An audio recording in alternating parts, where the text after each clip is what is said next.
Bismillah ar-Rahman ar-Rahim. Assalamu alaikum wa rahmatullah wa barakatuh. And welcome to Talking with Teachers. I'm your host, Dr. Abdullah bin Hamid Ali. Hamza Tzortzis is the author of The Divine Reality, God, Islam, and the Mirage of Atheism. He is a public speaker, instructor, and essayist. He has a master's and a postgraduate certificate in philosophy from the University of London. He also is pursuing further studies in that particular field as well. He studied Islamic thought and theology under qualified scholars. And he's also a popular speaker at university campuses, has spoken at many universities all around the world, and has debated prominent academics and thinkers on Islam and atheism. Of course, he's very active on social media. This is actually where I discovered him, and so we've exchanged some notes from time to time. So really we're honored to have with us our teacher, Ustad Hamza. Inshallah. Assalamu alaikum wa rahmatullahi wa barakatuh. Wa alaikum assalam wa rahmatullahi wa barakatuh. Jazakallah Sheikh for the introduction and giving me the opportunity to have a conversation with you in front of potentially thousands of people. Jazakallah khair. Yeah, inshallah. Yeah, the honor's mine. The honor's mine, as they say. And alhamdulillah, it's really great to have an opportunity to speak to another Brit. I believe you from from Britain, but I believe there's a different. You also come from somewhere else, and we want to talk a little bit about that first and foremost. But of course, the accent sort of is, you have to be British, and actually, someone had mentioned to me that. You don't interview that many people from the UK or other places. Is almost always the US. But I have interviewed some people from the UK. Sheikh Hassan Spiker and Abdul Samad Clark and others. But of course, I really appreciate the Brits, and I do think that generally, compared to Americans, that Muslims in the UK, at least my sort of impression has been that it's. You guys find it easier to actually have open debate about things, even when it gets a little bit, sort of hot, that you can see it in the parliament. In the U.S., we're not really used to that. People take a difference of opinion very personally quite often. And of course, I could be misjudging the society, but that's my impression. But. I was wondering, if we could kind of start with you, your journey, how did you come to be so popular? What was your journey to Islam? Things like that. What's your family background? Whatever you'd like to share. Yeah, so that's an interesting one. Before we get into that, I know that's a politician's move, right? Don't answer the question directly, but this is genuine, hopefully. I try to adopt a authentic style, meaning I don't have any undeclared negative intentions. I think that's very important when you're trying to talk to people. So I want to mention this because, I've been talking about this relatively recently that, talk to me about yourself. And I've been, I'm 43 years old now. I've had many experiences. I've had many personalities, I guess. And what I've realized is, this whole kind of postmodern question of who are you? Yes. And I've been reflecting on this, and I don't think this even makes any sense. When I ask myself, who is Hamza? Right. I mean, I don't care anymore, right? And I think, and the reason I'm saying that is because I've realized, I think, and this is just my insight into the Islamic tradition, when you talk about who you are, you're talking about a state of being, right? And to be is to be related. And the greatest relation that you have is the relation with Allah subhanahu wa ta'ala. So I've realized maybe in the later phase of my life that you need to focus on your relationship with Allah and you'll be revealed in the process. As Allah says, if you remember Allah, Allah will remember you. Don't be like those who forget Allah and Allah made you forget your own self. So there's this idea of your self-identity or your understanding of who you really are is actually not about looking within too much, although the tradition does say to look within, but for other reasons. But in order to understand you is through your relations, and the greatest relation that you're going to have is the relation with Allah subhanahu wa ta'ala. So notwithstanding who am I, my background. So I was born in 1980. I'm an 80s kid. and I come from actually a Greek background. My dad is from Athens. He came to the UK in around 1975. My mom came around the same year as well, 1975. My mom is actually a refugee from the Turkish Cypriot conflict of 1974. So she still is a refugee.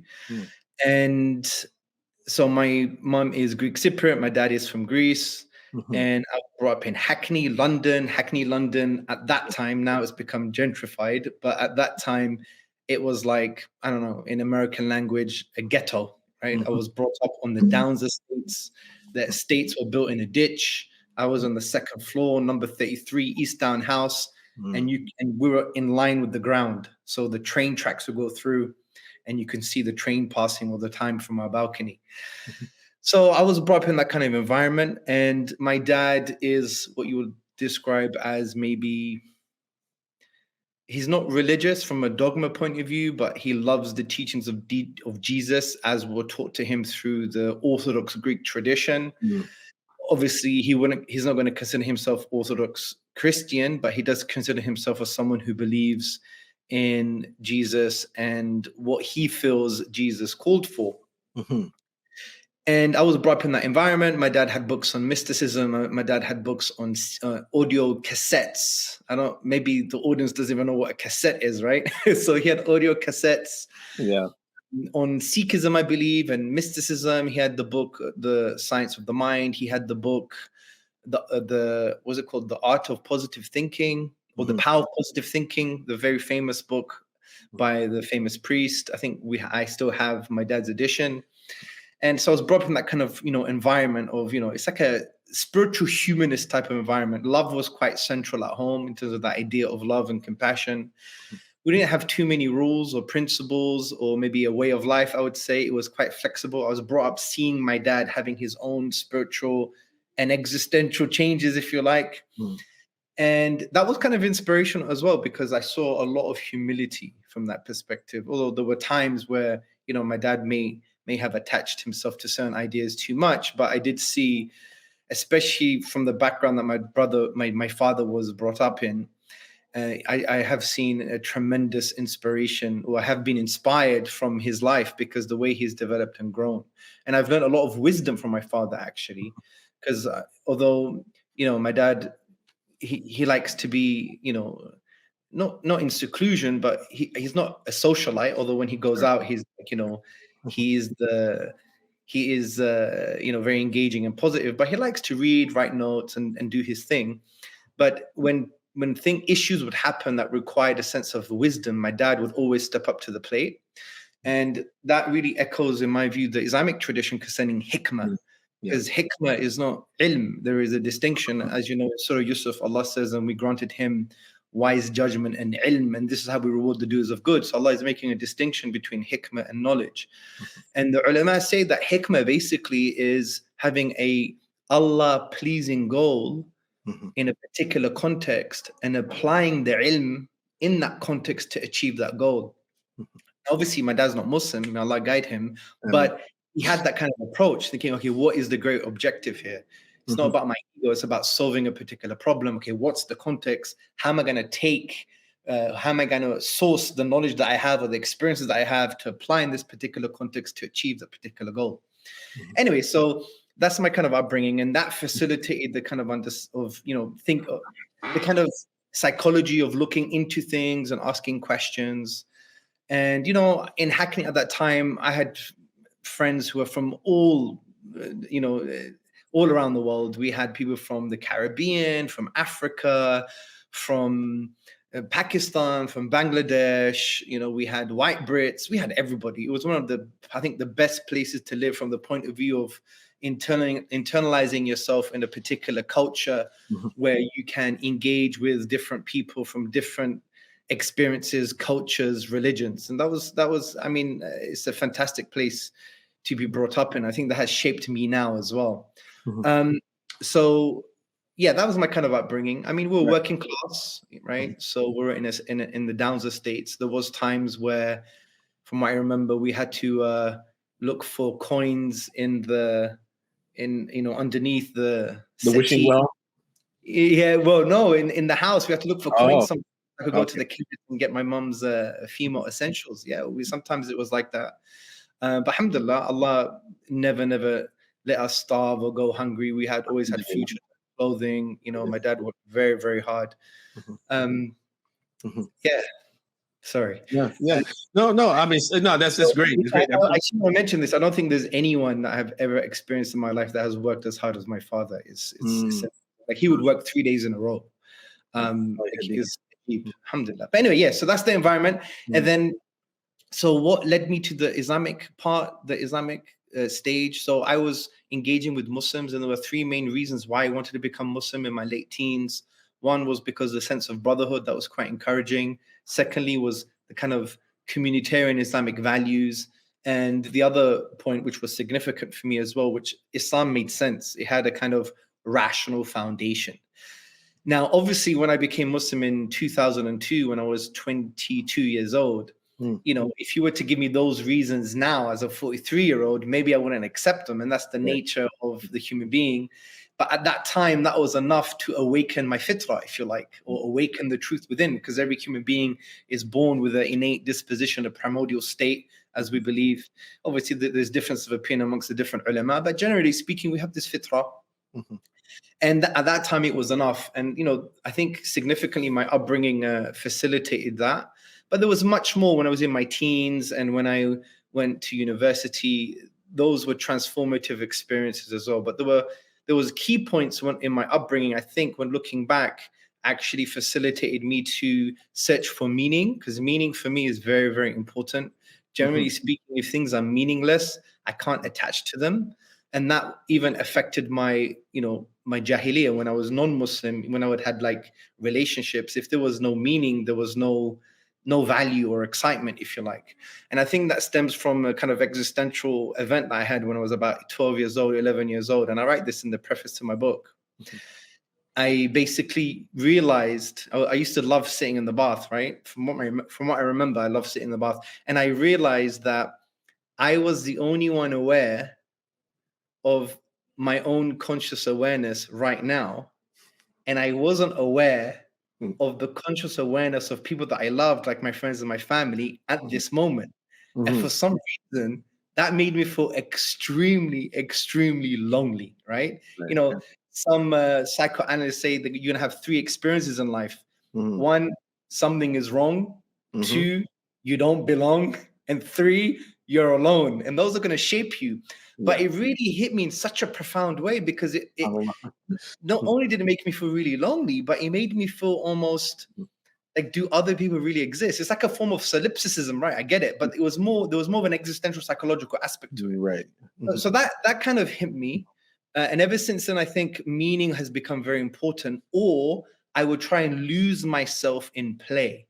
Because if you see the dynamic of when children play, you know, they could spend 3 hours in the moment with other people and you lose your sense of self, right? And that I used to like, because then you forget about this sense of loneliness and this sense of maybe meaninglessness.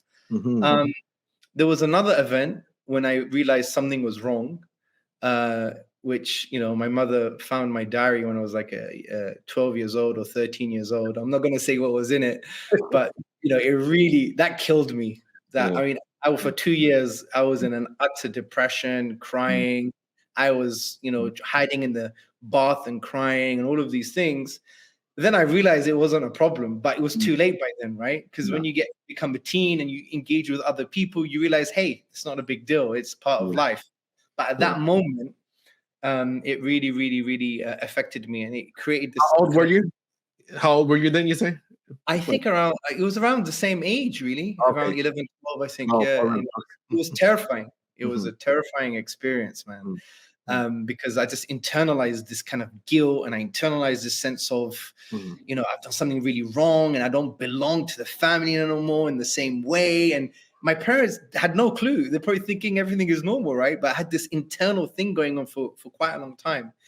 And that kind of affected me. And it taught me to deal with things on my own all the time and to basically be very internal. So yeah, those experiences actually, I think, shaped making my decision to become a Muslim in a certain degree. I don't know how, but I think that is the case. But anyway, I know I'm just going on too long now, but no. I'm enjoying it. I think it's very important, the details in the story itself. You're very good at telling the story too. I think that it's not boring to listen to, get people, they get an opportunity to see, again, who you are. In other words, where you came from. That's, of course, that's what's meant by the question itself. Who are you? Is it, for me, of course, it's not the postmodernist version of it, but we want to introduce you to even people who already know you, because I think maybe people who know you only know one facet of you. Right? Yes. When they learn a different facet of you, then much more. It's a greater connection. That's much more compassion. I at least that's my hope, that it creates in people. To just understand what the story is, where you came from. And clearly, listening to you speak, because you very deep love for your father, deep respect for your father. And then it looks like you've been a philosopher since you're 12 years old, right? Yeah, maybe. Yeah, it's quite funny because I first started university doing in the early years doing psychology. And then I used to always debate the kind of foundational principles of certain psychological schools of thought, like the cognitive behavioral school of thought or the psychodynamic approach. And then I remember my lecturer telling me that you're in the wrong class, you should be studying philosophy, which is interesting because I got into philosophy formally in my mid-30s. So I was around 34. I did a postgraduate certificate in philosophy. Then after I did a master's, then I did an MRes, a master's in research, and now I'm just finishing my PhD. And my philosophical journey has been quite interesting. It came late, and I think it was good it came late, because if I did philosophy in my 20s, I may not be here today, because I have a view through experience and interacting with different students around the world and even with faculty, that there are, the Western academy is not this objective Moses tablets, right? They are infected with their own epistemological and metaphysical biases. And I think some of our folk, our brothers in the dawah, in the online scene, sometimes they don't get that. They don't get that. And this is why I always give advice to students that you should not learn philosophy unless you have 5 things in place. Now, I'm not against it totally, but you have to have 5 things in place. Number one, you have to have a basic or fundamental understanding of the Islamic worldview, the Islamic aqidah. Number 2, you have to be praying 5 times a day. You have to be connected to your Lord. You have to be doing the subagati deeds. You have to be doing the sunnah. You have to be doing the afkar in the morning, the evening, the du'as in the morning, the evening, because they protect your heart. Because the aql is not an abstract thing. The aql is a function of the qalb. And the qalb is taqallub. It wavers, and it has fitan, shubuhat and shahawat, destructive doubts, and blameworthy desires. And the aql is a function of the qalb. So if the qalb is diseased, I don't care how smart you are, you're going to be affected, right? So you need to protect and strengthen your heart. Number 3, you have to have good peers around you. As you know from the hadith, as you know from the Quran, from social psychology, you're going to be upon the religion of those that you love. You're going to be, smelling of the blacksmith if you're going to hang around the blacksmith. You're going to smell of it if you hang around, and so on and so forth. Number 4, you have to have access to mainstream Islamic scholars that have an ability to do what I call applied aqidah, right? So you could learn, for example, aqidah tahawiyah, but you may not have the skills to apply it to, for example, something like postmodernism or Derrida's view on the relational nature of language.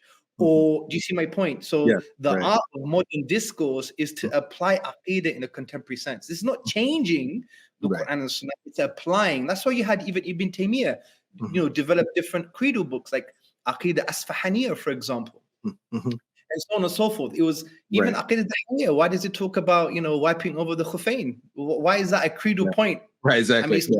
Because it was a response to the Shia at that time. So people need to realize this. So, and this is something that maybe we could talk about a bit later. But so they have to have an ability to apply aqidah. And the 5th point, they have to have a good intention for this. It can't be because I like it, or I just want to write poetry, existential philosophical poetry to my beloved. No, it has to be, you have to have an Allah-centric goal, an Allah-pleasing goal. If you have those 5 things in place, then you can entertain the idea to go into this into Western philosophy.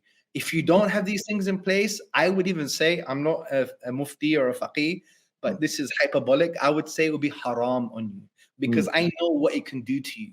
Yes. So if people have those things in place, then yeah. So that's why I advise, because no, it's beautiful. Yeah, beautiful advice. I mean, I think this is very, very useful, very, very beneficial. I mean, it's 5 points. And yeah, so you become Muslim, you say, when you're around like 20 years old. 22, yeah. 22. And although you say that it's easier for you to sort of to identify like what attracted you to Islam, you probably wouldn't be able to articulate that back then. Can you at least remember, like, was it your interaction with Muslims that sort of really brought you into it? And then more important than that is, like, at what point after your conversion did you sort of develop an interest in serious study of Islam, or serious study of whatever you consider to be your passion, like, at this moment? Yeah, so that's a very good question, Sheikh. So, there's a few things that come to mind. The first thing was there was a really interesting sense of brotherhood amongst the brothers. Yeah. So when I was at college, which is not university, it's like the end of high school for high school. Yeah, you guys, you call it college, high school, right? I remember that. So, yeah. So I had an Egyptian friend, Pakistani friends, Bengali friends, and they had such a sense of togetherness that, for me, coming from a kind of very loving, humanistic home, I didn't get to experience that unless it was immediate family. But the way the Muslims, it's as if the Muslims were family. And that for me was quite attractive. But at the same time, they sometimes made me feel that I don't totally belong. And that wasn't in a negative way. It was because by virtue of the fact that they had a particular connection that I couldn't understand, which was the deen, right? And I remember complaining about it once when I was non-Muslim. So I think I wanted that as well. And my character, the way I was brought up at home, I had an affinity for that kind of brotherhood. Also values, although my dad's understanding of values changed over time as well. I think he became a little bit more liberal as he was getting older. But he had also certain conservative values like honor, taking care of women folk, and, protective jealousy for you women, ghaira, right? And so on and so forth. And, I saw that in the Muslim community, considering the way they interacted with women and certain values that they had, compassion, hospitality. That was very attractive to me as well, because I come from a Greek background. And especially it's a very unique Greek background, because we weren't brought up with, Orthodox Christianity shoved down our throat. It was a very open-minded family. And also, so that's the kind of background that I was coming from. So that those values attracted me. And I wasn't brought up nationalistic at all. Like, my dad really hated nationalism. Like, he hated nationalism. He was like, these are fake lines drawn on a map. How can you identify with these lines, right? And, and that's why I think a chip on my shoulder is when I interact with the Muslim community all around the world, I get sometimes upset that you still have places like maybe Turkey or other places, and even some of the practicing Muslims have this kind of nationalistic aspect within them. And I have a good radar to suss it out as well. And it upsets me. I'm thinking, my dad is not Muslim, has understood this concept. We still haven't got this concept, right? And I find it's a very kind of, it's an animal concept, right? We haven't transcended the animal world properly, right? That's my view when it comes to nationalism. Don't get me wrong. It's good to love the food, the culture, the language, the poetry. But when there is a clash between a higher Islamic value and these kind of nationalistic identitarian, and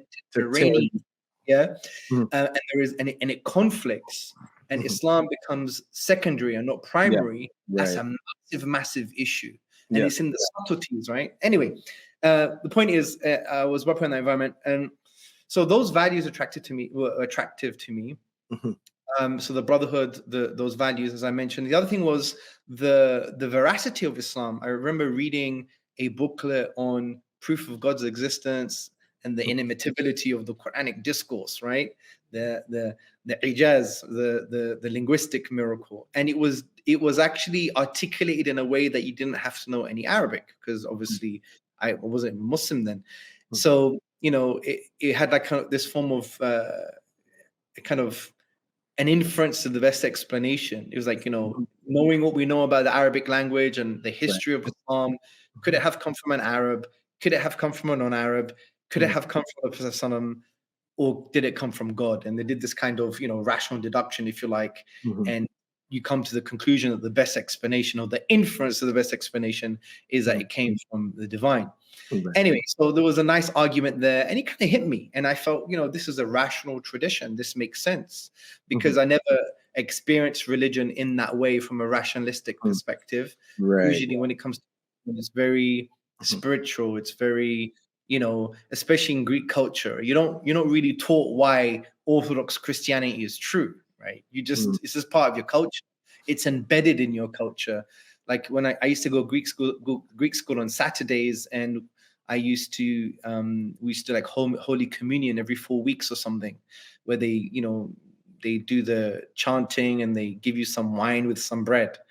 Did I know the symbolism? Not really. Did I know what was going on? Not really. You see people going into the Greek church and kissing the icons. What does that really mean? I mean, I didn't know much, right? So, so learning that Islam had a rational aspect to it, that was quite compelling. Now, as a result of that, obviously, I became Muslim, but I became Muslim because there was an existential point as well, where my friend, one day before I became Muslim, discussed with me about the concept of death. He said, look, you're not going to live forever. And the way he described that concept, or the experience of death, I can't put it into words. It's like trying to catch a black cat in the dark, right? But it hit me. I remember feeling that actually all the things that I loved about Islam, the values, the brotherhood, the intellectual stuff, it just inserted into my heart. And then I took a taxi the following morning. It was on a Saturday. I think it was October the 5th, 2002. And I took a taxi to the Regent's Park Mosque, central London. And there was a dars going on right before or after Dhuhr. And I became Muslim, alhamdulillah. I already knew how to pray, by the way. So I used to read this book from this Egyptian sheikh. It's called Islam in Focus. That sheikh, wallahi. I remember that book. Yeah. I don't know if he's still alive, right? But let me tell you something. Now, I'm not saying what I've done, I have ikhlas. I'm not saying that at all. I'll never say that. But I've done things that you can see. Like I managed IERA, I'm managing Sapience, thousands of shahadas, Islam all around the world, this, that, and the other. And I don't take any credit. This is all from Allah subhanahu wa ta'ala. Let's assume I am insincere. He gets a share of that reward, wallahi.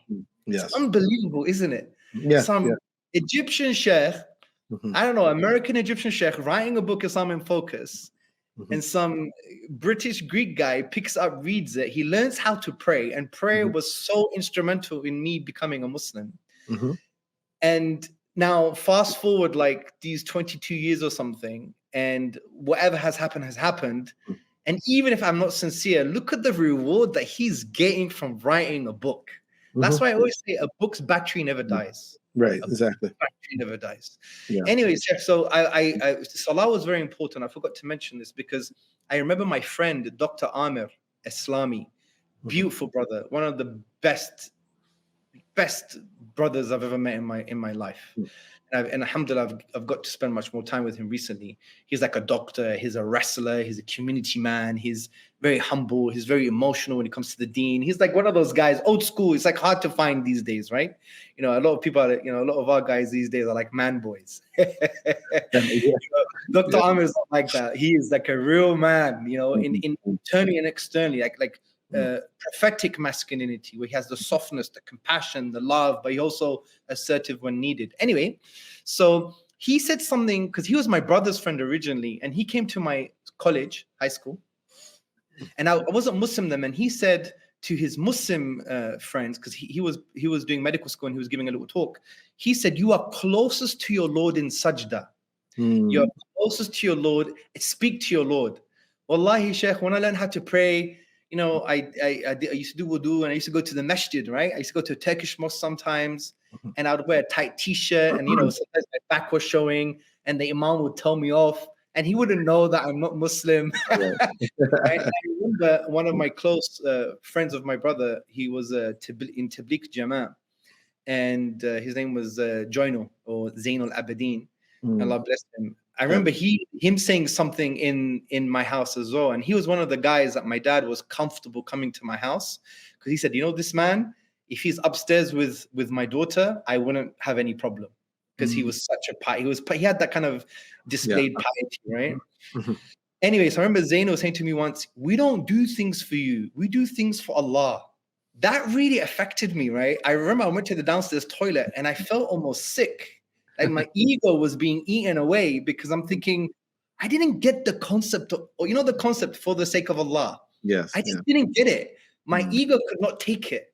That was quite transformative for me as well, because it got me, maybe gave me that essential medicine, that bitter pill to swallow, to really understand that, you know what, this ego is a barrier to divine guidance. But obviously, subsequently, I could understand that. Anyway, so going back to the salah, so he was in Tabligh Jama'ah. I used to go with him on Thursdays, the famous markas in London, when they used to have everyone come together. They would stand up, give a bayan. They'll say who's going for 3 days, who's going for 40 days. I would go with him, right? And I remember I was in sajda at one moment, and I was speaking to Allah in English. And I was saying to Allah, you know, I said, guide me. What's going on? What is this about? And subhanAllah, after a few weeks, I became a Muslim, you know? And it's very interesting, because I heard Shaykh Hamza Yusuf mention something similar, that many of the reverts that he has interviewed or spoken to, they've said something very similar with regards to the conversion stories, that there was a moment where they cried out to Allah, or they spoke to Allah. And in my case, that was quite true. So the salah was quite very important for me. It was probably more important than some of the other things that I mentioned, to be honest. And that's why even in my dawah, if someone wants to do acts of worship but they're not Muslim, I facilitate that they should do those acts of worship, because I believe they could become triggers to awaken the fitrah. I remember there was a guy in Canada, I was in the masjid, he wanted to pray with us. I said, come pray. I said, speak to God in your prostration. I think it was Dhuhr. After he finished, he became Muslim. Allahu Akbar. Allahu Akbar. So, yeah, Allah bless you. I mean, Allah bless you in your efforts. I mean, you know, you've done it quite a bit, you know, in terms of da'wah. And it's really amazing just listening to, like, just some of the things that we typically take for advantage. We you know, sort of we don't think really has great meaning. You know, some of the very simple things that people say to us, and how much they really, you know, they cut deep into our souls. I remember just something simple some years ago. I was at a khutbah, and one of the imams, he had said, excuse me, you know, if you feel jealous of someone, just say A'udhu billahi minash shaitanir rajim. I mean, that was so profound for me at that age. I was, you know, I mean, I'm a teenager too. I say, oh, you know, and from that moment, I started to do that. Every time I felt jealous of someone, I would do the isti'adah. And I think that it's really paid off, right, over the years, you know. And, you know, of course, we all still get jealous from time to time with people, but it's not like something where I feel, okay, I want Allah to take this blessing from that individual, right?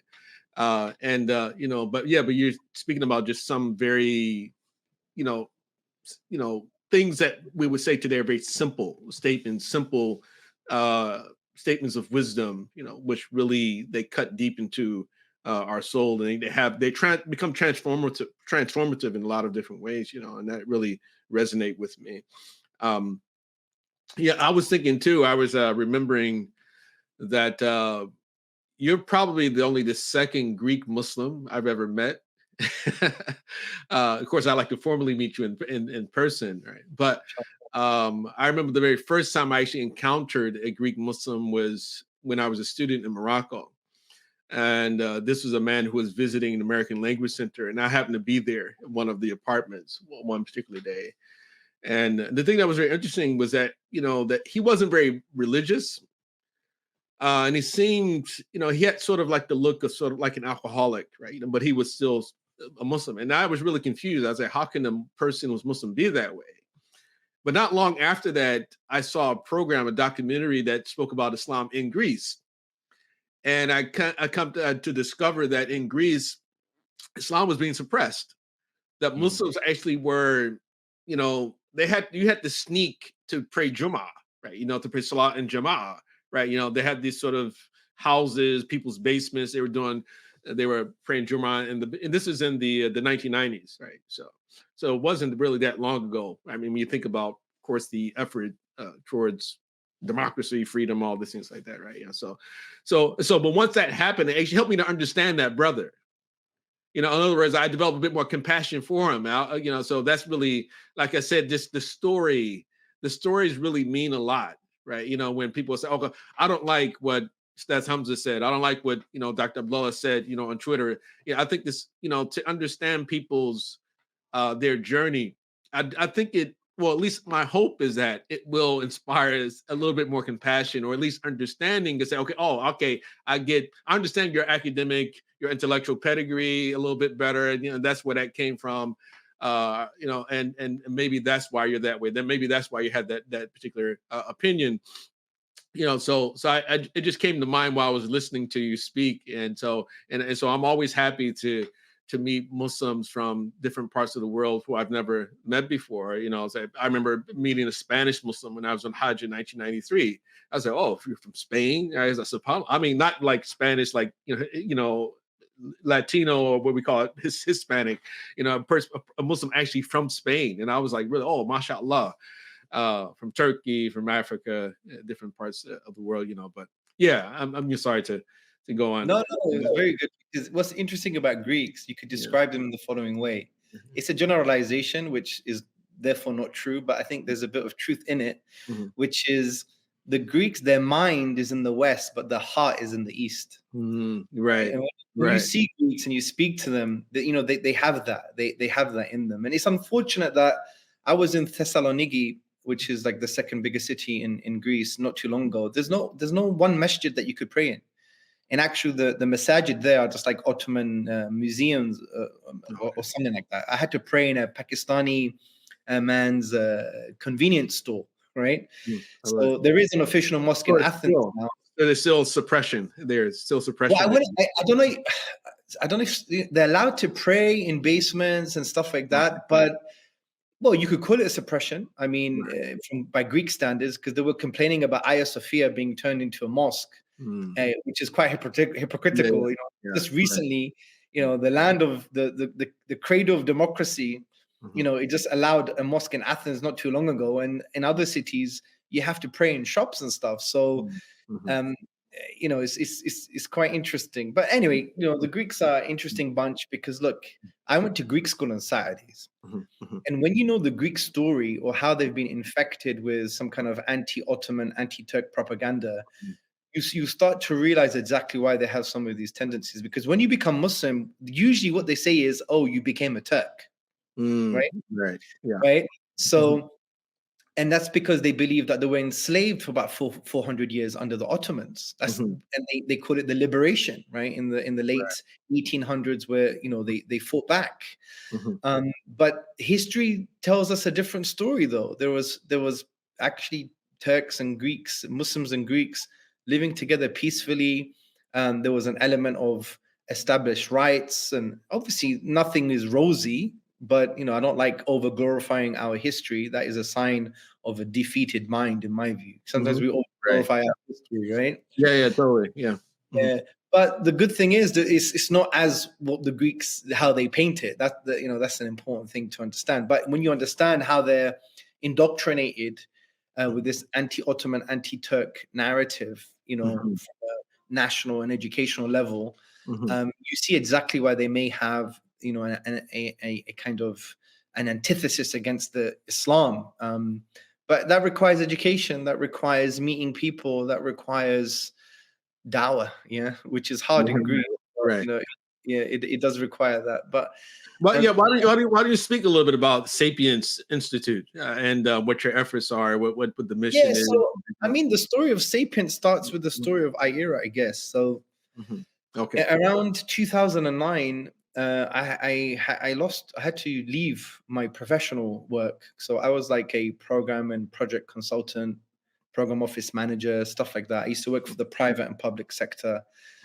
And I had to leave work because I was, funding my dawah, doing my own dawah. I had a website at that time. I was doing my own debates at that time. And I was mentioned in one of the newspapers because the Quilliam Foundation, which they're disbanded now, they did a press release and they tried to connect me with some crazy things happening in Bangladesh through a British charity. It was all false and it was just lies. But the point is, I got a mention. And my work found out, and they kind of put some pressure on me, and I had to basically leave. And then at that time, IERA was forming.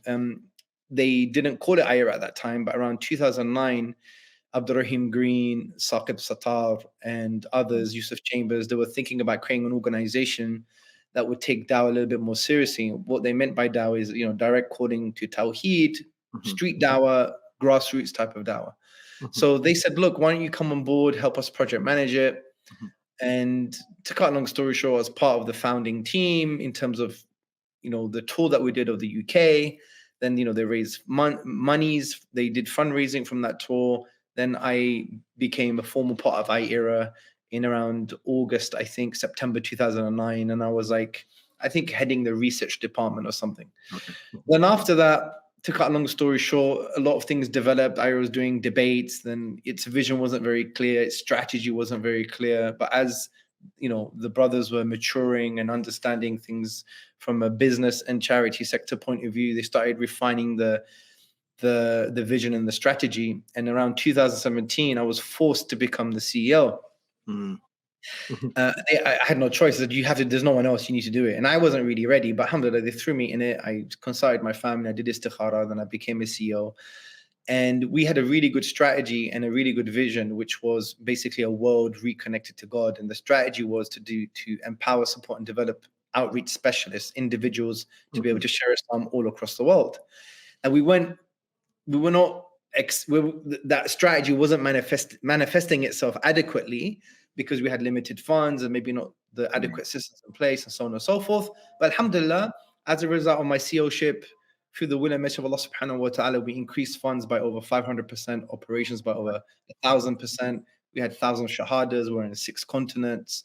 And that created a kind of foundation to where IERA is now as well. Alhamdulillah, they just gone beyond anything you can imagine, like 60,000 shahadas a year. They have, and they don't just do the shahadas. It's not just confetti shahadas. They focus on the grassroots development of the new Muslims. And this is specifically in the third world, or in the developing world rather, like Philippines, Africa. They have a heavy focus on Africa, Latin America. So yeah, doing some great work. So then I left around 2020. There was a strategy change. There was a suggestion that I should take some stuff that IERA used to do, because it wasn't always grassroots. They used to do stuff on like debates and atheism and dealing with humanism and more kind of quasi-intellectual stuff.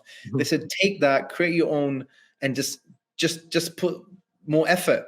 So alhamdulillah, in around 2020, May 2020, I believe, we set up Sapience Institute, and our vision is a world convinced of Islam. And the way we want to achieve that, so our strategic focus is us as a team to share Islam academically, intellectually, and this is significant, to empower individuals, support individuals, train individuals and organizations to be able to share Islam academically and intellectually.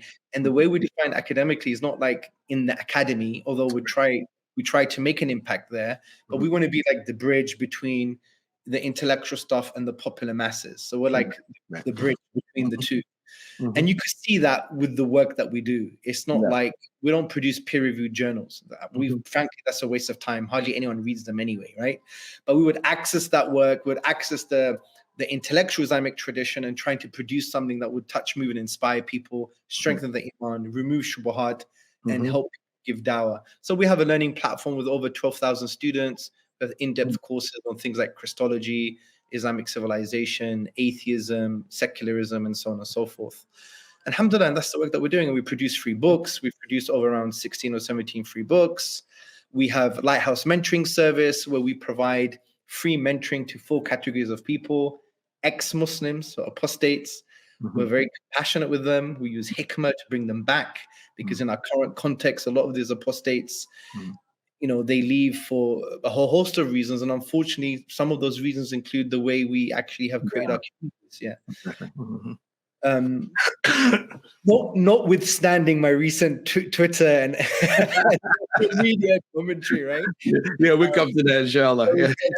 And that's why context is so important. Understanding, the applied concepts are so important, right? Anyway, so ex-Muslims, new Muslims, Muslims with shubuhat, destructive doubts, and also aspiring du'at or leaders. So we will give them, help them have an Allah-centric strategy, an akhirah-centric strategy, vision rather, and a strategy based on certain principles from the Quran and Sunnah to achieve success in the dawah.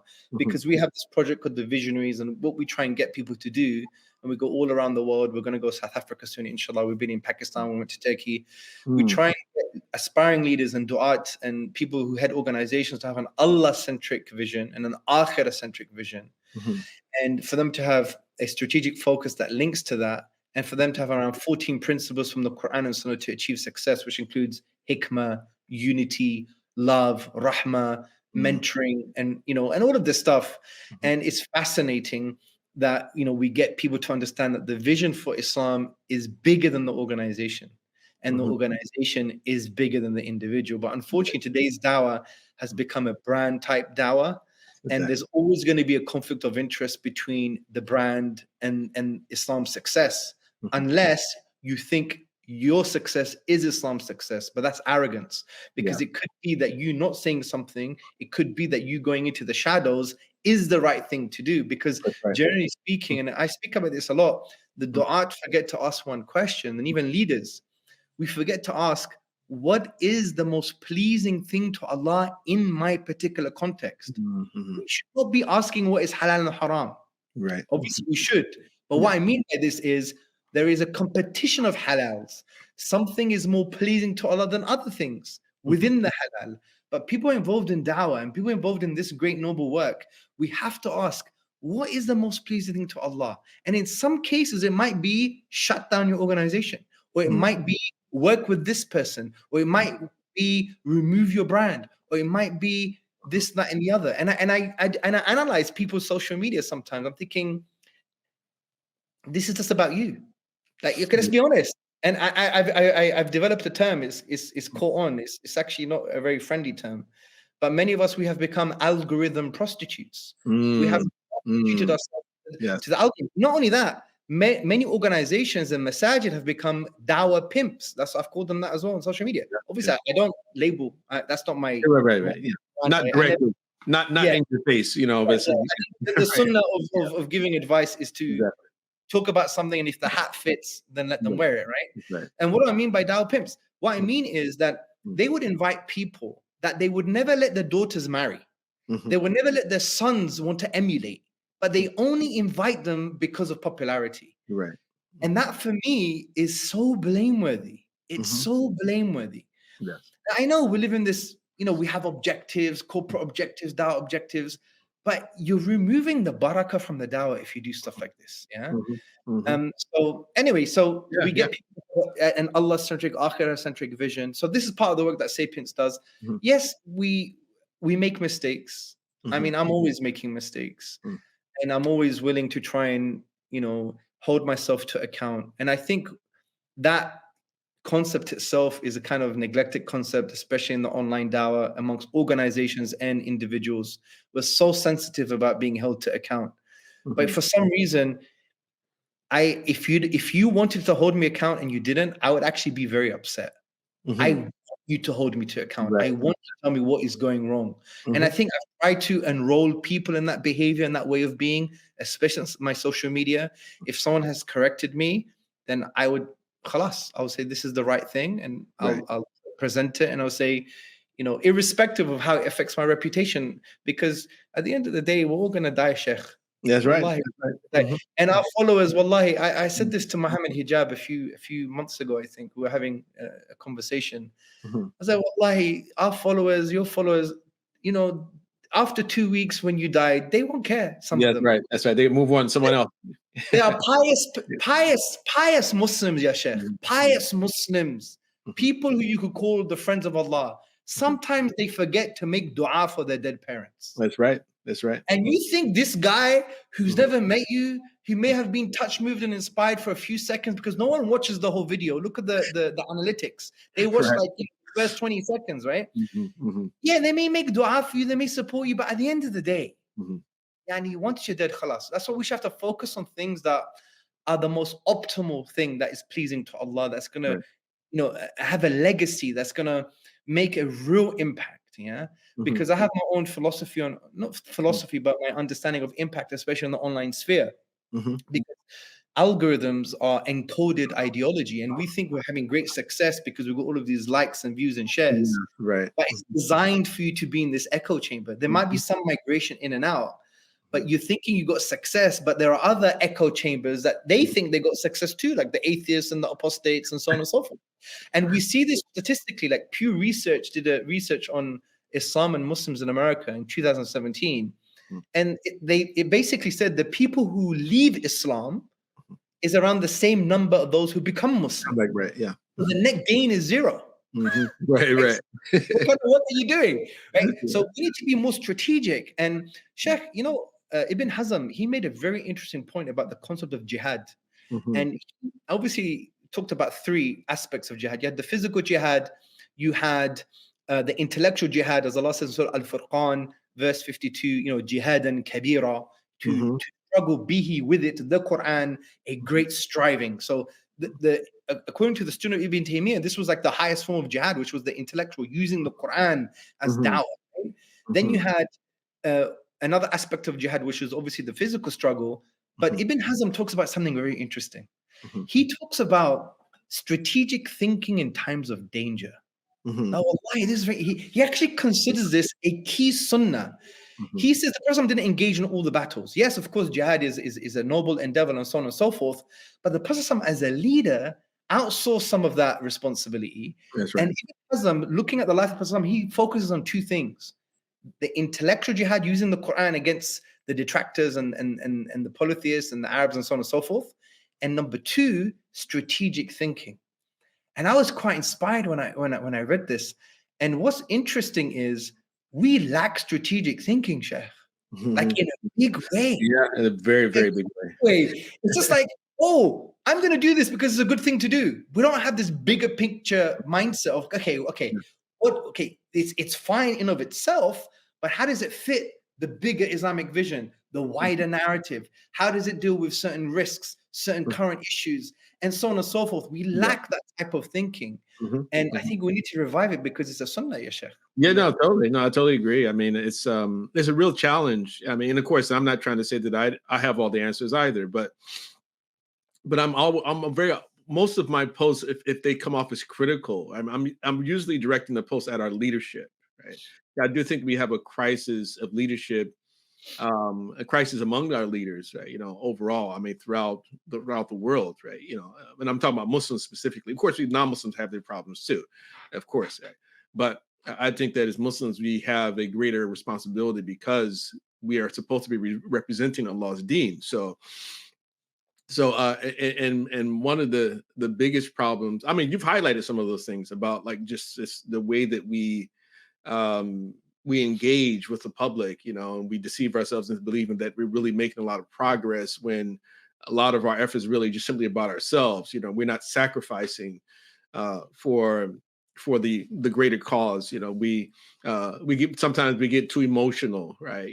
We allow our emotions to sort of they lead us, or we let the crowd lead us, and not to say that we don't pay attention to what the masses have to say all the time, but and the way I see it is that leadership requires the courage to challenge even the majority at times, to say, well, no, I think that I understand that you all want to go in this direction. I think this is the wrong thing to do, right?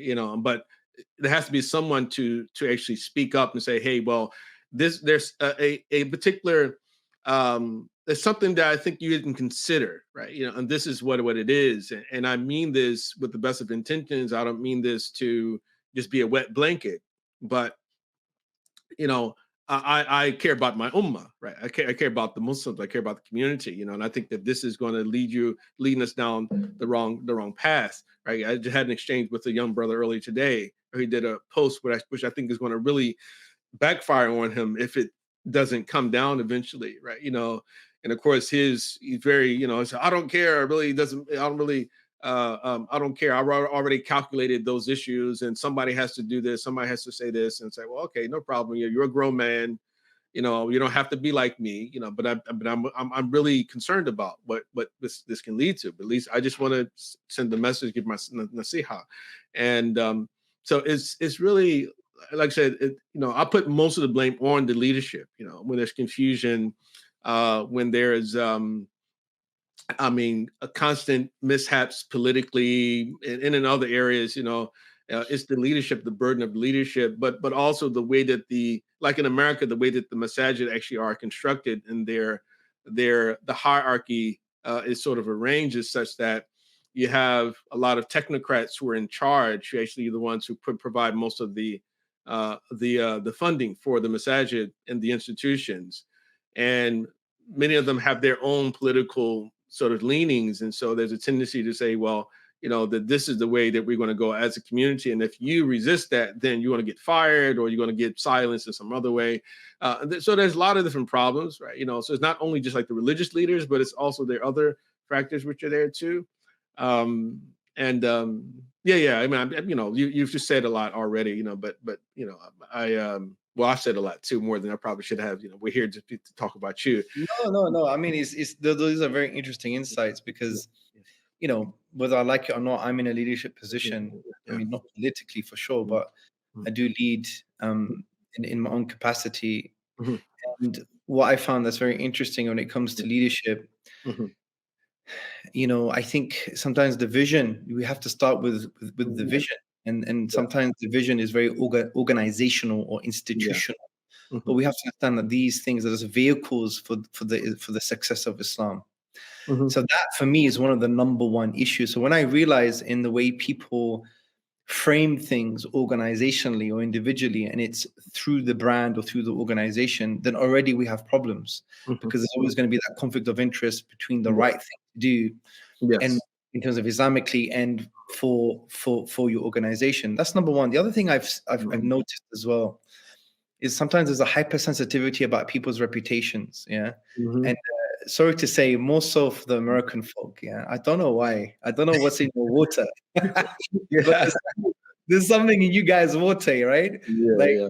And obviously there's a generalization, but there's a bit of sensitivity when it comes to things like holding people to account. Obviously, many people hold people to account, do it in the wrong way. They don't follow the sunnah. But who cares?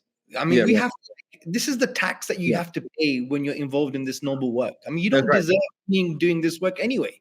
I try and lead by example. When someone like cusses me down, right? But he mentions something that is so important and is true, I'll say, thank you. I'll take that point. Right? Because at the end of the day, I'm going to speak to Allah subhanahu wa ta'ala alone. I'm not going to have a group of people supporting me. So, I think a sense of accountability is important. And that all really comes down to a very important thing, which I've been talking about behind the scenes and even in front of the scenes a lot relatively recently. And it's neglected, Sheikh. We focus on the intellectual stuff. We focus on the muscle stuff.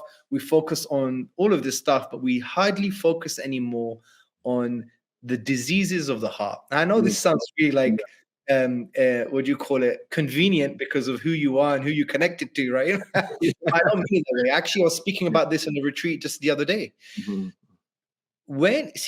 Our actions and our thought processes from an Islamic psychological perspective, really, they're just like echoes of what's within, yeah? And as you know, Allah swears 11 times in the Quran only for one topic in one go. And that is the one who purifies themselves, right? Call it tasawwuf, call it tazkiyatun nafs, call it whatever you want. The point is, we have an understanding of the human self that we have kibr, we have arrogance, we have ujub, we have self-amazement, we have hasad, blameworthy jealousy, we have riya, ostentation. And many ulama say these are the four main diseases and all the other diseases emanate from them. The point is, if we don't do that hard work, then we're going to end up having lots of problems in our leadership. It's as simple as that. Exactly. Even for you to have strategic thinking, you need hikmah. You can't have hikmah if you're not humble. Umar ibn al-Khattab radiallahu anhu said that Allah would bless you with hikmah, wisdom, if you're humble. Right? Yes. Have you ever seen an arrogant wise guy before? Yeah, exactly. I don't mean a wise guy like in the mafia. Like an arrogant person of wisdom. Look at Yoda, for example, in Star Wars. His 2-foot thing. He seems really weak, but if he has to come up with a lightsaber, he will. He says he's like a little Sufi master, right? Right. Yeah, that's popular culture. But the point is, and I've seen this, and I have really seen this, because I think what we need today is, yes, I understand there's the masalih, there's the benefits, there's the mafasid, the harms that we have to assess within the Islamic paradigm. But I think we've taken that in abstracto, and that has become our key way of being, always looking for benefits and harms, without thinking about the Islamic criteria for benefits and harms. And that is because we lack principled leadership. And to have principled leadership, you need to be courageous. And courage, according to the ulama, Ibn Hazm, Al-Ghazali, and others, is here. Courage is here. It's not being able to bench press. Courage is actually having a Allah-centric goal, a righteous goal, not being foolhardy, and trying to achieve that goal irrespective of the consequences. And you need intellectual and moral courage when you're a leader. But if your heart is not sound, you're not going to be principled. And that's why I always say, if you had a choice between principle and authority and power, and you chose authority and power over principle, that power and authority will become your destruction. But if you chose principle over power, I really believe, as Allah says, the final outcome is with the righteous. The principle will become your success in the long term. That's right. Because we have very short-term, we give up long-term success for short-term glory. That's right. And so I really believe, and look, even in the British dawah, in the American dawah, in the European dawah, a lot of the failings that have happened, fine, we're human beings, it's an ijtihad, I get it. But it's also because we just didn't have principled leadership. And principled leadership means you have to have something going on here. You have to do the hard work. And it's a shame that we hardly speak about this hard work now online, dealing, because it is the big thing. I mean, the ulama say the greatest obligation is to do with this, right? But where is it in our discourse? Where is it in our political analysis? Where is it when we're talking about Gaza, ya Sheikh? When we're talking about the Uyghurs? You know, I make dua to Allah. You know, I should make more of this dua. I was like, Allah, I don't want my sin to be, you know, the straw that broke the camel's back to open the door to this suffering and evil. I don't, because my sin can be that. Because Allah says in the Quran, "Oh, you believers, turn back to Allah, jami'an, collectively, in order for you to be successful." Allahu Akbar. So I don't want my sins to be one of the reasons why we have calamity around the world. So and all of this stems from that. I know it's like, oh, Hamza, you're like, you know, this is too spiritual, or this is like, doesn't make sense. It's too qualitative. It's not quantitative enough. I'm like, so who cares? Why are you imposing an empirical paradigm on the deen? With all due respect. That's right. At the end of the day, does Allah say, indeed, inna Allah la yughayyiru, indeed, Allah will not change the situation of a people until the change was within themselves. Right. The Mufassirin said that means Allah will not change a good state into a bad state unless something here. Like, oh, you are Muslim hating, you're blaming. No. Do you know how powerful it is that Allah is saying that we can control our own destiny, really? If we do change. Right. Allah is empowering us. What other people are doing is they have a binary understanding of power. It's the enemy, it's the kuffar, it's these people. Yes, they are sources of evil, and we have to hold them to account. We have to challenge them for sure. But in a metaphysical sense, to kind of subconsciously or to assume that they have the power and we need to gain it back off them, that is the most disempowering thing in the whole world. Because what do we believe about Allah subhanahu wa ta'ala? We always say, La hawla wa la quwwata illa billah. The only true power is the power of Allah subhanahu wa ta'ala. What does this mean? This means that nothing has intrinsic power. That's right. The Zionists, the American hegemony, all of this stuff, these are manifestations of Allah's irada and qudra, will and power. That's right. So Allah is telling you, do what you can. Don't give them too much intrinsic power. And that means you have to do the external actions. Yes, hold them to account, command the good, forbid the evil. but you also have to do the internal work, because Allah is saying we're not going to change unless we do that.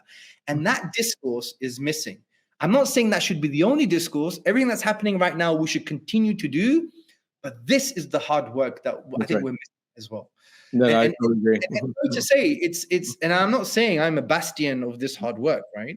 But what I have done, I have realized its importance, and I've realized its importance from a communicative strategy point of view online.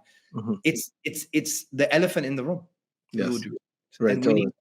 Because if we really care about our brothers and sisters in Gaza, about our brothers and sisters in East Turkestan and all of these places, if we really care about these state of affairs, then that internal work has to be done as well. That's right. No, totally agree. Yeah. I wanted to shift this slightly. It's related. It's somewhat related to what you're talking about here, because it's related to your statement about like accepting criticism, right? Yes. If someone goes to your Wikipedia page, they'll find, of course, you're being accused of certain things, like, okay, well, you're accused of being some sort like of a jihadist or someone who influenced certain people, and claimed to say that you were promoting anti-Jewish hatred and anti-homosexual hatred and et cetera, right? But then also recently on your Twitter page, we call X now, you did a post about apostasy, and I guess I would say that in short, it was somewhat of an apology, I guess you would say, for an earlier position that you stated that you had about the popular Islamic punishment for apostasy. And then, of course, certain people were appreciative of your apology. Then there are others who actually attack you. Some non-Muslims attack you. Why don't you sort of just break that down a little bit for us, so we can. Yeah. So look, I was one of the. Maybe pioneer is a wrong word to use, but I think it's a positive word to use. Look, I became Muslim in 2002. We didn't have much guidance. I started taking the deen far more seriously much later, maybe in my late 20s, early 30s, sitting with mashayikh. Before, I was like basically taking arguments from Christians, looking at stuff online, reading other books. I didn't really have access to that community, right? So we made many mistakes. And I mentioned that in my book as well. And, I'm trying to be a better version of myself. But, and in that process, you end up making some strategic blunders, and you make statements that were taken out of context. And at the end of the day, I was, especially in, I think maybe the 2010, 11, 12, 13, 14, I was one of the most popular speakers on university campuses in the UK. I was attacked by the British government. I was attacked by right-wing and liberal institutes, media platforms that would take stuff that I said out of context, and they're trying to associate with so much nonsense. On my website, I've responded to all of these things. And, it's just the nature of the beast. Some of these things have just stuck onto you. And I just think, look, at the end of the day, your work is going to speak for itself over time. I don't like defending myself anymore. I hardly do it. I really believe it's not sunnah to do that. Allah would defend you. The Prophet ﷺ would not ask for his rights. He would ask for Allah's rights. And, if you look at the kind of seerah and the Quran, you see Allah defending the Prophet ﷺ, and you see the Prophet ﷺ defending Allah subhanahu wa ta'ala, which is quite interesting. And I say this to brothers. Yes, your reputation is important because you're an ambassador for the deen, but don't chase it too much. Just focus on defending Allah and his messenger, and Allah will elevate you over time. And wallahi, I've seen that. I've seen that in my life. I could go around the world. I could bring some dawah leaders together. They give me a sense of respect. I don't know why, but we share ideas and experiences. I've managed 2 global organizations. I wrote a book, became a bestseller, translated into like over 12 languages or whatever the case may be. And I think that was because I was starting to mature a little bit, and it was less focused about myself. And these are all blessings from Allah subhanahu wa ta'ala. So in terms of dealing with it, I've just don't really care anymore. I just ignore it. Because, if people look at my work and they listen to what I have to say, I'm not that kind of person. If they were to meet me, come to my home, I'm not that guy. Like, it's very hard for me to get angry, actually. I take a lot from my father, yeah? Yeah, I get that a lot too. I get the same thing. People always tell me like my online persona is different than my in-person persona, right? I say, well, I don't mean to come off as abrasive if it seems that way, right? But, and we have to be mature. We have to realize that people's statements are not always a reflection of the wider context, and there's so much you can say. So one of the main reasons I put the tweet up recently on apostasy is just to basically clarify people's doubts about my views. And I wanted to affirm that I believe in the form of dhahib. I believe in the classical tradition. I'm a traditionalist from that perspective. And that means I affirm all of the laws from the Islamic perspective. And that doesn't mean now I don't know the distinction between law and applied law. I know that. Like, for example, can you apply the apostasy law in the UK with apostates? Of course not. That would be it will be even oppression, because they don't have those necessary structures in place to facilitate iman. I get that. I'm not stupid, right? And hopefully I don't want to infantilize my audience, and hopefully they're smart enough to understand that distinction as well. But you know what? They're not, right? But anyway, and one of the main reasons I did that is because, number one, I want to take leadership on apologizing and putting things straight. And number two, I don't want to be held an account on the day of judgment if I've misguided someone away from orthodoxy just because they saw something I wrote 10 years ago. Although my views are not those views I had 10 years ago anyway, but it was good to make that clarification, because it's a point of view standing on the day of judgment and being clear. Now, in doing that, you're going to lose maybe some of the wisdom that you require in order to basically frame things properly. So you got like over 500,000 views, right? And you had like academics saying all nonsense stuff, like what's that revisionist guy, Gabriel Reynolds, Professor Gabriel Reynolds. He just basically was an opportunist. He's hardly anyone follows him. He's an opportunist. And he basically misframed my tweet as like almost threatening of death. I'm like, do you know anything about law? Like, are you like serious? In secular society, there are more laws in modern states than any pre-modern state. And every law has a risk for violence, because if you disagree with the law and you resist it, you could be shot in the United States. What are you talking about? If law equates threat, then you should not walk out of your home. So he tried to misframe the apostasy laws in the Islamic tradition, because we're a people of rule of law. We're people of, due process. We're not vigilantes. It's haram to take the law in your own hands.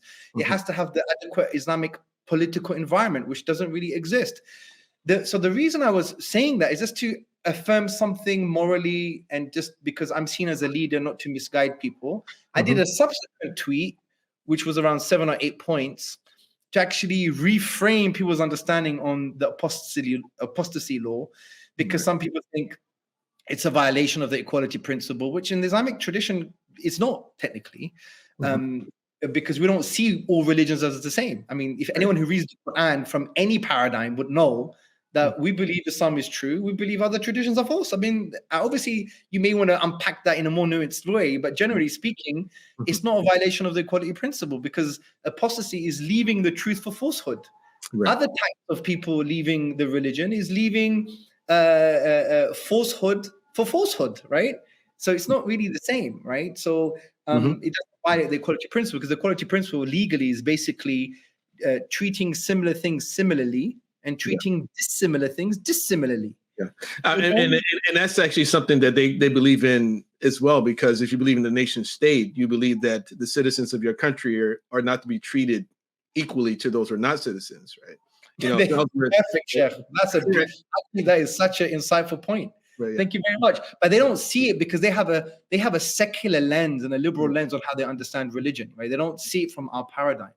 So I also talked about the harm principle. I talked about the nuances that you can't apply this even in a Muslim majority country that is secular, basically, because you don't have the structures in place, the kind of psychosocial, emotional environment that facilitates iman. There's so many nuances and context. So I think I relatively did, I tried to unpack Professor Reynolds' misframing, false framing of the whole issue.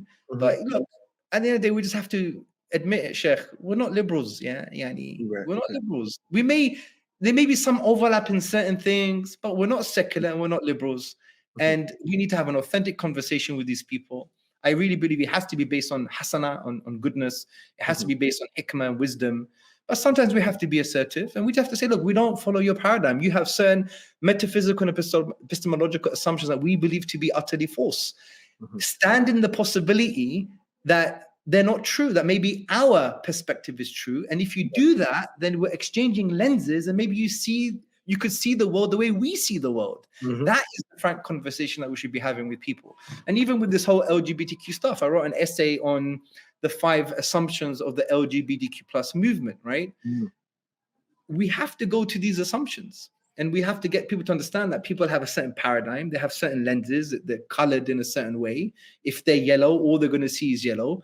If our lenses are green, all we're going to see is green. So the art of dawah is saying, well, try my lenses. You may see the world a little bit more clearer.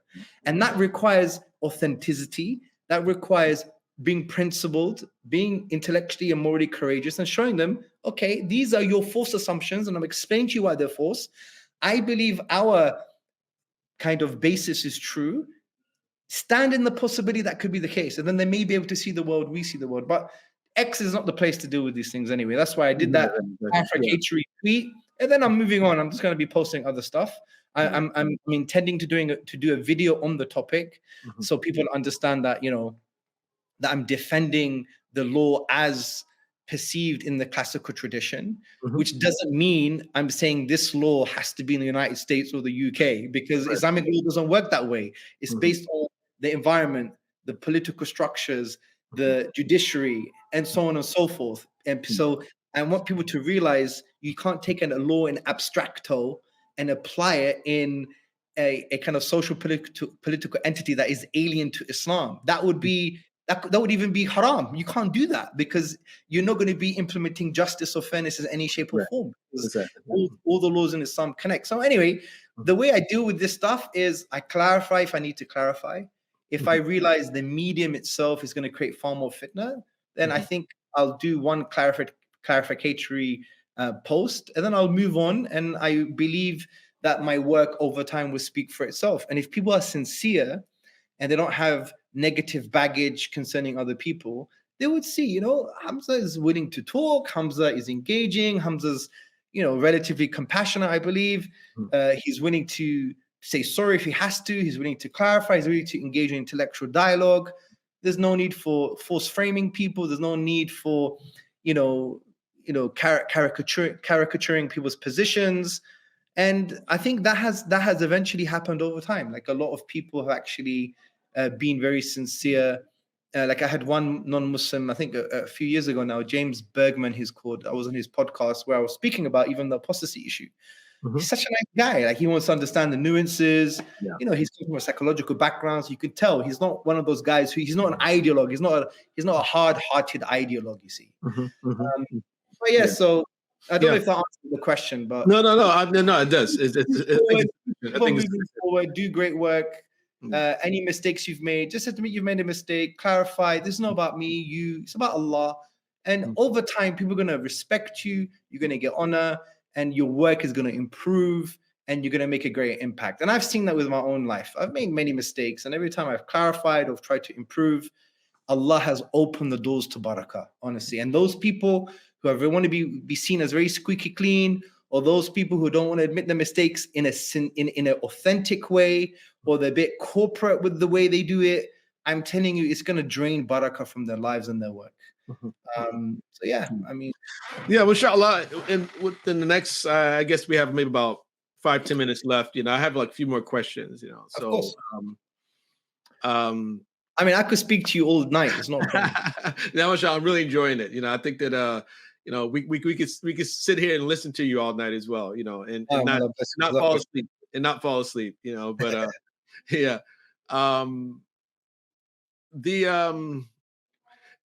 you used to debate people, right? And you recently you decided to abandon the debate platform for some particular reason. I mean, that would, you know, I mean, why is it that you decided? What reasons, you know, led you to make that particular decision? I was known to debate a lot. Now, I'm still willing to do some debates, but it's not my main dawah strategy. And for me, there's a bunch of reasons. One main reason is Quranic. Allah says in the 16th chapter to call to the way of your Lord with hikmah, with wisdom, and to preach with them, goodness, hasana, right? And then what does Allah say? There is the wow, right? So then Allah basically makes like almost a linguistic barrier between hikmah, hasana, and then Allah says, wajadilhum, and debate with them in ways that are best. Now, we don't want to go into linguistics or the grammar, but generally speaking, what that means is, generally speaking, that the primary way of giving dawah is with hikmah and with goodness. The other way, which is and debate with them in ways that are best, this is instrumental, meaning you do it in ways that are best, which means because of the wow, going back to hikmah and going back to goodness, because you have to do it with wisdom and goodness, but you do it if and when appropriate. That's my understanding of the ayah. And you have Ibn Kathir, you have An-Nasafi, you have Jamakhshari, different scholars from different schools of creed and understanding or approaches. They all said the same thing. When you debate, there's no gruffness, there's no harshness, using the best arguments, you're doing it compassionately. And this echoes the advice of Allah subhanahu wa ta'ala to Musa alayhi salam when he tells him to speak softly, layyinan. Obviously, when the context changes, Musa then shifts gears and gets more assertive. I agree. When the context changes, though. But what I'm saying here is the primary way of giving dawah is not through debates. Khalas. This is a Quranic approach. Now, does that mean I'm throwing debates out with the baby out with the bathwater? No. We do debates, but it has to be in line with hikmah, doing the right thing at the right time in the right way. If it becomes your primary form of dawah, it's going to skew the discourse. And we've seen that happen, for example, with many videos of Hyde Park. People have adopted that way of being. And don't get me wrong, they do some great, amazing work. May Allah bless them. And it's hard to actually engage in those kind of discussions. But it creates a kind of collective way of being where people now are straight for the kill. They lose the prophetic principle or approach of emotional intelligence. Like, you're debating this guy who is John and he's an atheist. And you've been talking about science and the philosophy of science for a whole hour. Can't you tell the guy does not give a damn? The guy just wants to talk about values. Didn't you realize that his mother passed away when he was 6 years old? That's his issue, right? But we're blinded to that because we have forgotten the sunnah, because the sunnah of giving dawah to individuals is to individualize them. Take groups for a moment. The sunnah of giving dawah to individuals is to individualize them. Who are they? Why are they? What is their context? Once you try to suss that out in an authentic way, because you have to be sincere to them, you sincerely want guidance for them. Once you do that, you'll pick things out from the discourse, from your communication, that would allow you to penetrate the heart even more with your words. Because, it's very important that we have this intentional and directional love for them. Because in Islam, there's a distinction between love of and love for. Like, you don't love kuffar, meaning disbelief, people who are disbelievers, their way of being that is rejecting Allah. But you love for them. We know this from various ahadith. Even the commentary of An-Nawawi in his famous in the Arba'in. You want goodness and guidance for them. So you're intentional. So you're sincere with that. Therefore, you have to listen with the intention to understand. If you don't listen with the intention to understand, you're just manufacturing a response while they're talking, you're not sincere to their guidance. You just want to win an argument. In actual fact, you're like a dawah narcissist, right? Because it's about you. It's about your ego. What is the nafs? I want to be right. I never want to be wrong. I want to look good. I never want to look bad. I want to impose. I never want to be imposed upon. To the degree you give up the truth and you give up the right way of being. Sometimes in dawah, Sheikh, and I think I've realized this, saying you don't know and saying you're wrong could be one of the most powerful dawah strategies ever. Because a lot of Muslims, I used to be a non-Muslim, you feel that these religious people, they think they know everything, right? Right? They're in touch with their humanity. Then they think they know everything. So if you come across as like, I don't know, or maybe I was wrong, let's have a pizza. Wow. I want to engage with this person. I want to connect with this person now. One thing. I'm sorry to interrupt you, but like one thing that I've said in the past when it comes to like things like these interfaith dialogue meetings, like Muslims have a tendency to do them, not debates, but just like interfaith dialogue. I've always said like I think that the best way to do interfaith dialogue is actually to not speak only about religion, right? Actually involve yourself in an activity, right, that you all sort of you share a passion for. Like for instance, I mean, it could be sports, it could be anything, right? You know, so like I just think that it is very like misleading to actually make a meeting to meet with people and say, okay, we're going to come together and we're going to talk only about Islam. We're going to talk only about the Bible, right? You know, as if that's the only thing that defines who I am.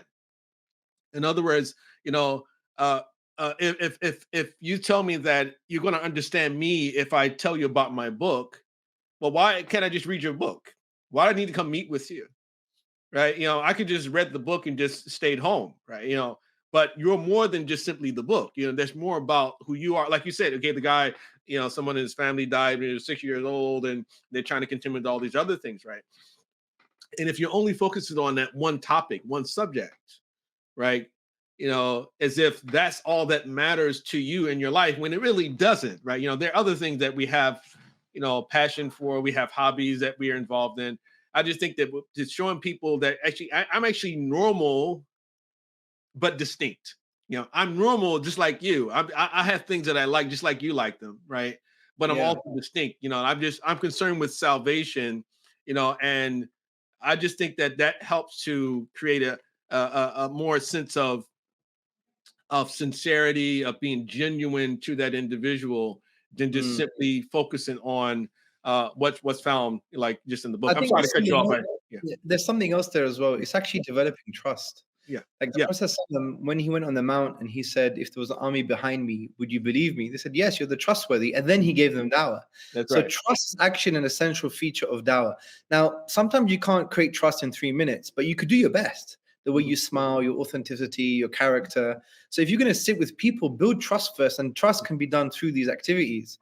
But also at the same time, you know, when you talk about interfaith dialogue, you could still be sincere with our understanding of salvation. You could still say, you know what, if you believe in the Trinity, you're going to hell. Right. Yeah. You can say that. But it's much easier saying it if you build trust. That's right. And you show that you want goodness for people. Do you see my point? Exactly. So people sometimes, they don't know the balance. Like, no, interfaith dialogue is kufr. So no, wait. This is calm down for a minute. Yes, the way some people do interfaith dialogue is extremely problematic, but there is a middle way. Didn't the Prophet speak to Christians? Yes.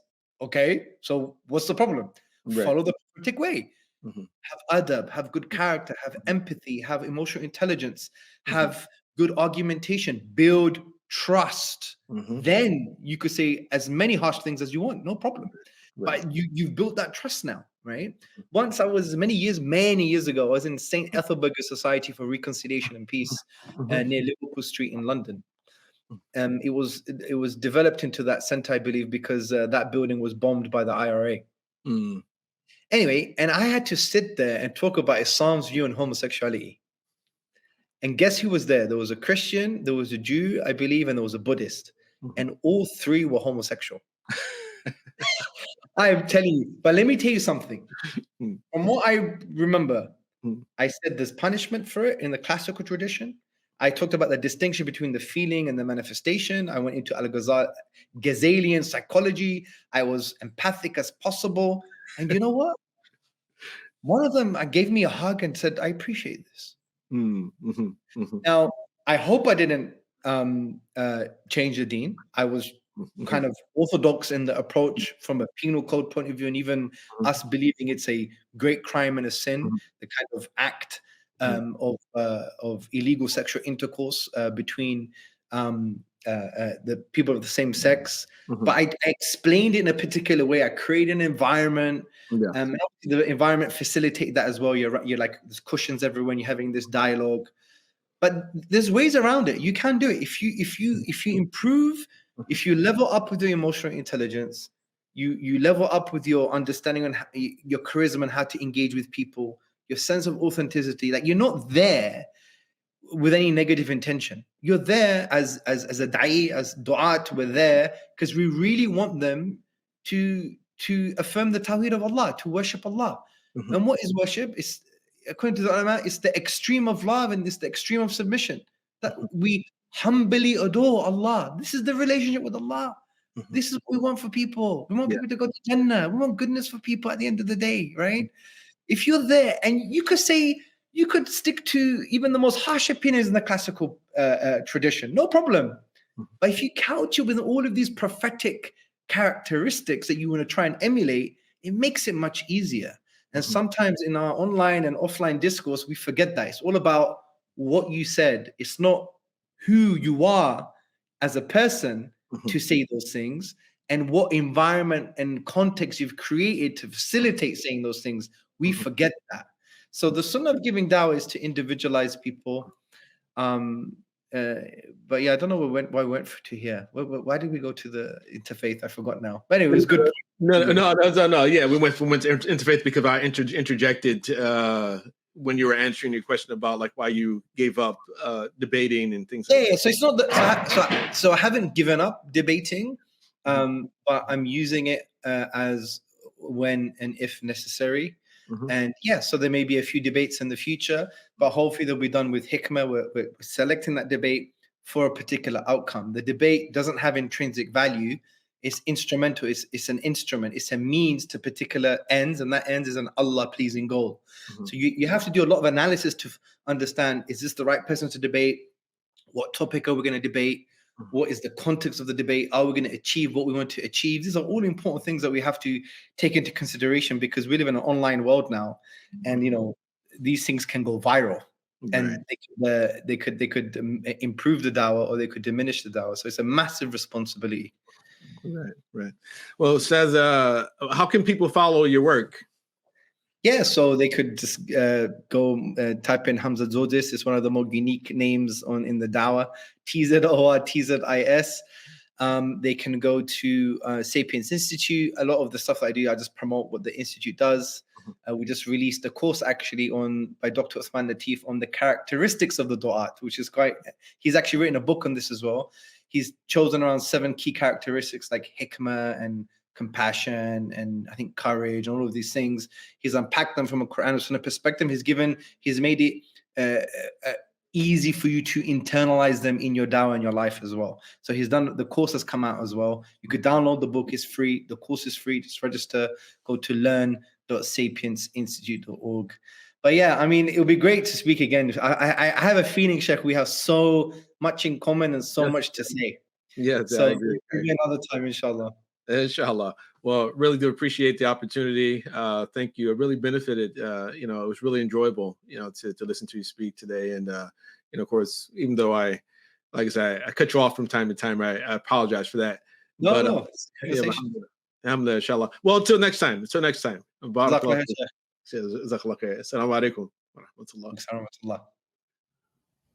Thanks for watching. Be sure to like, subscribe, share, and support. Check the links in the description below to keep up with our work. Thank you.